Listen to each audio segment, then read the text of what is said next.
They say one is the loneliest number. Before we hop into this Lubu analysis, please subscribe if you haven't already, leave a like, and drop a comment. Now, let's get into it.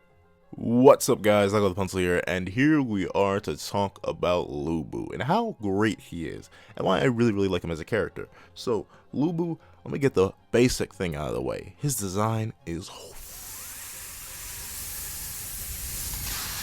fire.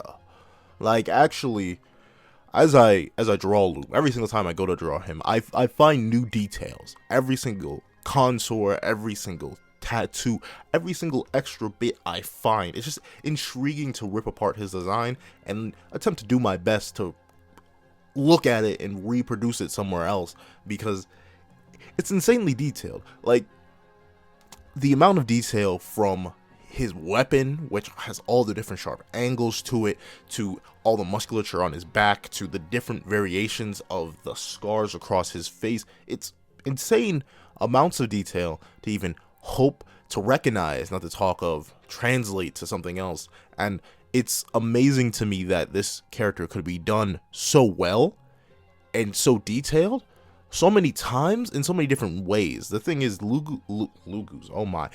design isn't stagnant. Lubu's design is very fluid, in motion.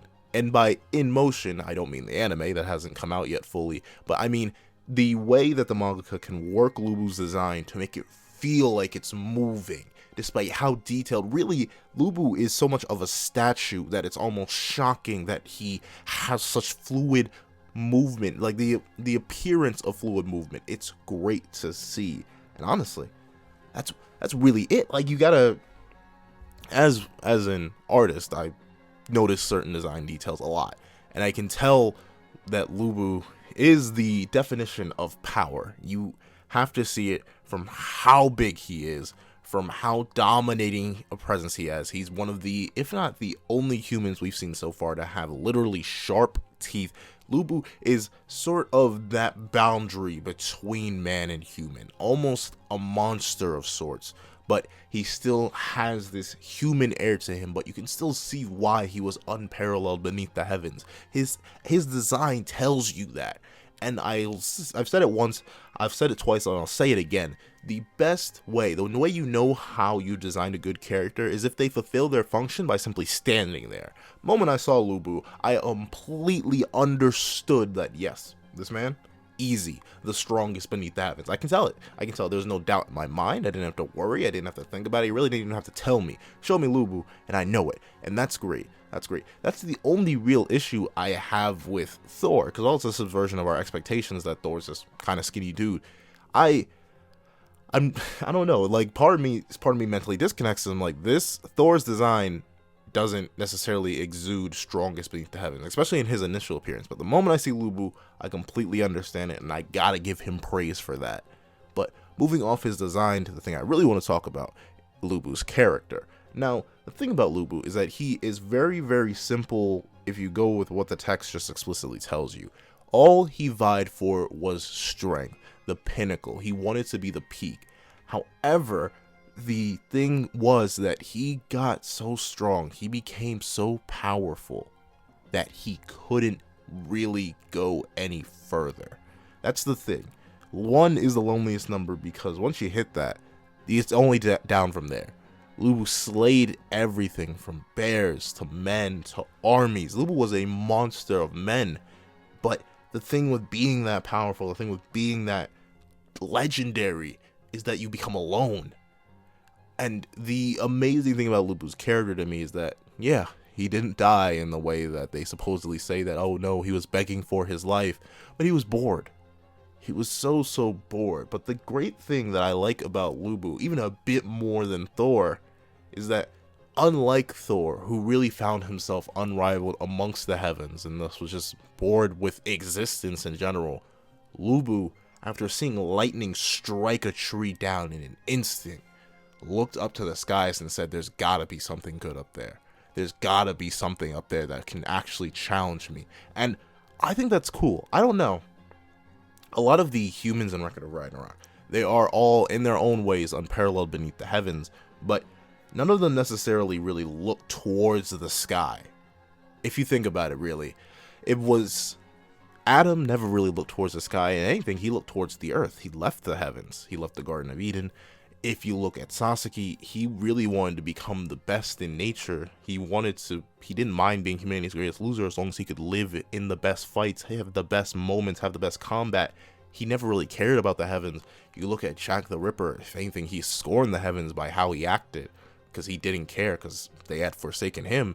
And then you look at Raiden, who was always so focused on the people. Lubu, the first warrior of humanity, was the one and only one so far to look towards the skies and say, I want to fight that. There's got to be something up there that would prove a challenge to me. And I think that's so interesting. It's really a minor part of his character that gets so much attention from me because of how rare it is. Literally so rare that it's the only one. And I love how Lubu's story ends, in the sense that he got what he wanted. It's weird to say that Lubu was happy to die, but you can tell by the big old grin on his face when Thor reels back with Mjolnir that he was so happy to finally meet someone who understood him. Thor and Lubu didn't know each other from a can of paint. Lubu likely never heard of Thor, because I'm not sure if Thor even existed in that general area when Lubu was around, and Thor never really cared about Lubu because, once again, the jurisdiction that he held over was nowhere near China, at least as far as I know. So these two people from completely different backgrounds came together and provided each other something that they never experienced before. And I think it's great. I think it's really, really good because it allows Lubu this, not necessarily a comeuppance, because comeuppance sounds like Lubu did something bad, but it gives Lubu the sense of satisfaction that I don't think he would have gotten anywhere else. And it's perfect, and obviously it's written this way, but it's perfect that it was lightning that came down and shook Lubu, that made him realize there's something up there that I can go fight. It was not a storm, it was not a great fire, it was literally just lightning that struck a tree. I think that's great. And another thing that I think is more so implied about Lubu's character rather than explicitly stated is that Lubu, despite how crazy and battle hungry he seemed, he cared for his people. You can tell, because I don't get the vibe that both Red Hair and all the men that died right after Lubu that couldn't stand to live in a world without their master, I don't get the vibe that they were there because, oh, Lubu was this big scary guy who you just had to be afraid of, so you had to follow his order. No. Lubu was unparalleled beneath the heavens, and he saw all these people that were so much weaker than him, but he was like, it's okay. Come on, kids. It's really never stated, and could just be my big fat brain headcanon based off how they act. But seeing how willing they were to go and how happy they were, like the guy's face when he says to hear the Lord's name resonating alongside thunder, he's happy. All these people are happy to go to Lubu, and Thor's happy to give them to Lubu. Lubu invokes such a beautiful beginning for Record of Ragnarok. He shows really the fundamental problem that humanity has in general, and something that I fear is going to last throughout the rest of the tournament. Humans' power types can't necessarily win. If a human has nothing special that they can do to outdo a god in a specific outthinking them way, out tactical way, if they rely purely on power, they're going to fail because the gods are just a level above. Lubu was unparalleled beneath the heavens, but that doesn't mean that he couldn't rival them. He was the first one to land a serious blow. He slit Thor's chest open, which is extremely metal. That's one of the things I love about Lubu. He's so metal, but he also showed us, the reader and us of humanity, that, hey, raw power maybe isn't the best way to go here because the power can always be outdone. There's always something greater beyond the skies. And Lubu shows us that. I think that's important because it leads to a lot of skepticism whenever a power type goes up. Because Lubu was the strongest of humanity. Pure, natural, we know this was his limit strength. He split the skies. And while there are characters like Adam who reasonably should be stronger for fighting Zeus, and there are characters like Sasuke who reasonably have better abilities because he actually has an ability, and there are characters like Jack who are smarter than Lubu, and there's characters like Raiden who have more unique muscle augmentation than Lubu. Lubu was the perfect start for it all, in my mind. I feel like after seeing the rest of the list, and while not seeing these fighters yet, I feel like none of the other fighters could have opened this up for us. even if Adam himself walked up in the first round, I feel like it wouldn't hit as hard as if it wasn't Lubu, because Lubu did so much. He showed us everything about humanity that needed to be shown, that we were powerful, that we could strike against them, and the fact that the gods can come to respect us. It's a variant of everything. Lubu is the catalyst for the rest of Record of Ragnarok, in the sense that he lays down so many ground rules and so many things we come to expect off of certain things. Like, we know that characters that defeat humans that put up a good fight are gonna start respecting the humans, because Thor respected Lubu. We know that humanity is extremely powerful, is able to strike the gods because of Lubu. We know that humanity is going to be able to push through this and being able to get stronger because of Lubu. And despite us being unparalleled beneath the heavens, we can stand in the same league as the heavens because of Lubu.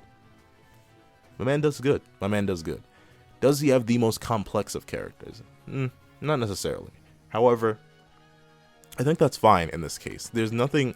Lubu didn't have to be too complex. I'm glad I've gotten enough information about Lubu that I can start inferring things about his character, such as his regard towards his men, his regard towards red hair, and honestly, one of my favorite parts about Lubu, just thinking about this now, is how dedicated he was. Like, he was this mad, raving monster until he put his mind to something. When he wanted to split the sky, as the manga itself describes it, he, like a maiden searching for love, just kept swinging Sky Splitter. He just kept swinging it, swinging it, swinging it. He just kept going until he finally did it. He looked so calm, so serene once it finally happened, and then he got to use that ability. And then when his legs are broken and red hair trots out, ready to help, he literally gets on, asks red hair, "Are you willing to devote your life to me?" That's why I believe he cares. That's the main reason I believe he cares for all his men, all his subordinates, because he didn't just say, "All right, got on red hair, let me keep it moving." He asked permission. Lubu may have been the most monstrous and mightiest of men, but that doesn't stop him from being a calm, focused, caring warrior with subordinates who care about him just as much. And I'm happy that he got what he wanted. He wanted to have a fight that allowed him to go all out. A fight that allowed him to see that he had potential elsewhere. And by getting that through Thor, I think it's beautiful. And that's really it. I mean, I want to hear your opinions on Lubu down below. I think Lubu's a great character to discuss. And yeah, that's really it. Like, if I missed anything about Lubu, hey, drop it in the comment section. I feel like I'm missing something. There's something out there about him, but his design, his character, the hypothetical implications you can get from his character moments, all that, really, really good. But that's all for now. Thank you guys so much for watching. Please remember to like, share, comment, and subscribe, and I hope you guys have a wonderful day. This is That Guy with the Pencil, writing off.